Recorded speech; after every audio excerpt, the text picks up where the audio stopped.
De esta manera, en el manifiesto, el marxismo toma carácter místico-religioso y por ende teológico, más bien antiteológico, pretendiendo reemplazar la obra redentora de Jesucristo por la revolución proletaria y colocarse en el lugar de la religión fundada por Cristo.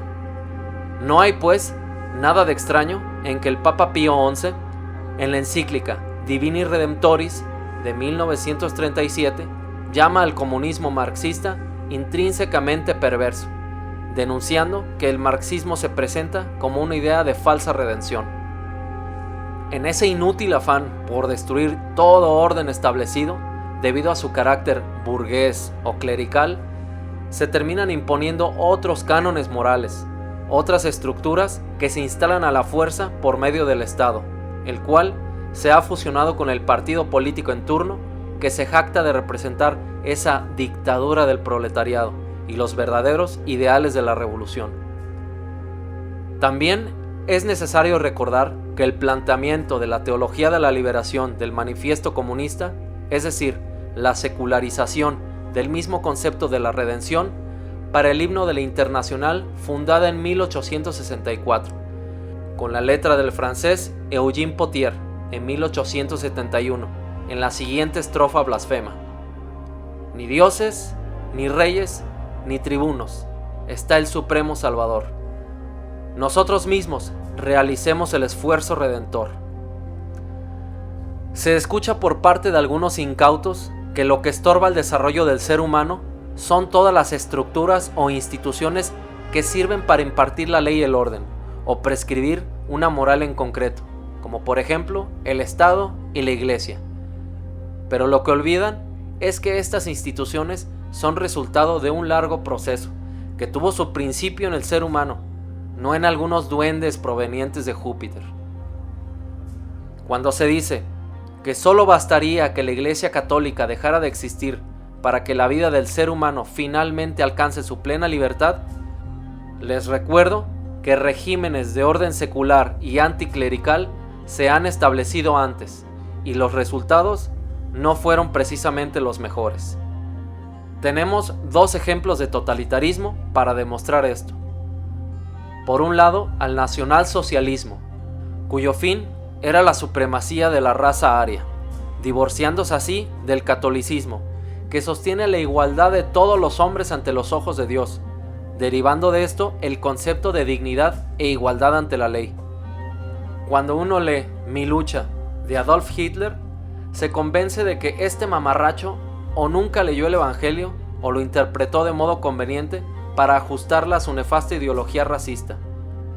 No hay ningún amor al prójimo, y se sugiere que la imagen y semejanza de Dios hace referencia a los arios, cuando en realidad la imagen y semejanza se refiere a que somos seres inteligentes, con agencia moral, voluntad y libertad. Además, es absurdo que Dios tiene cuerpo o que es materia. Del otro lado, tenemos al totalitarismo soviético, cuyo terror rojo tuvo sus orígenes con Lenin y los bolcheviques, y no con Stalin, como muchos piensan. Durante este periodo hubieron persecuciones de todo tipo, dentro de las cuales las hubo también de carácter religioso. En ninguno de estos nuevos órdenes sin Dios se pudo evidenciar una plenitud del ser humano, sino todo lo contrario. Para ilustrar mi punto, dejaré que Alberto Bárcena, un doctor en historia, nos relate parte de las atrocidades acontecidas durante la Revolución Francesa, en la que, en nombre de la libertad y del nuevo régimen anticlerical y adorador de la diosa razón, se aniquilaron a millones de inocentes. Estamos ya en la fase más dura de la revolución, en el terror. Se llamó el terror con toda justicia, porque era el terror lo que se impuso desde París, desde el Comité de Salvación o de Salud Pública, ¿no? Y se ordenó la destrucción de la Vendée, quemarlo todo, incendiar las casas, las aldeas, los bosques, los pastos, absolutamente todo, y acabar con la población.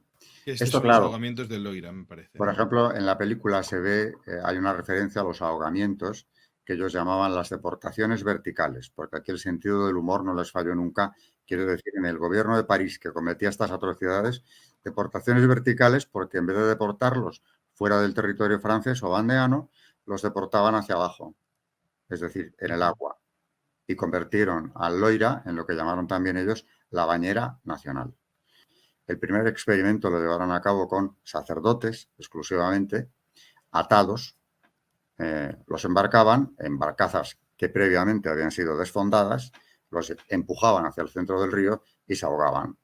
Si alguno lograba desatarse y salir a la superficie, pues era rematado a sable desde los botes de remos que seguían la ejecución. Y por este sistema, miles de franceses, hombres, mujeres y niños, fueron eliminados, porque las órdenes que tenían los oficiales republicanos era acabar con la población. Desde el agnóstico más tibio e indiferente hasta el ateo más militante, todos ellos practican una ética, ya sea teniendo formación filosófica o llevándola a cabo solo de manera pragmática, sin mucha reflexión al momento de actuar. Toman como base al escepticismo moral o al utilitarismo principalmente.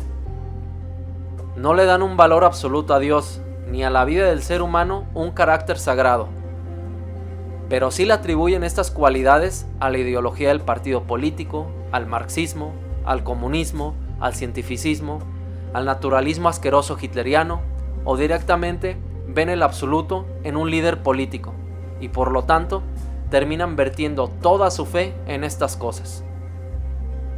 Y para esto, inevitablemente deben hacerse la pregunta de qué es el bien y qué es el mal para poder operar. Por lo tanto, me parece absurdo querer sacar a la moral de la ecuación, cuando el etos en comunidad es parte natural del ser humano. No hay tal cosa como la neutralidad ante la pregunta de qué es el bien y qué es el mal, o cuestionamientos sobre el por qué y para qué hacemos las cosas. El que tenga oídos para oír, que oiga.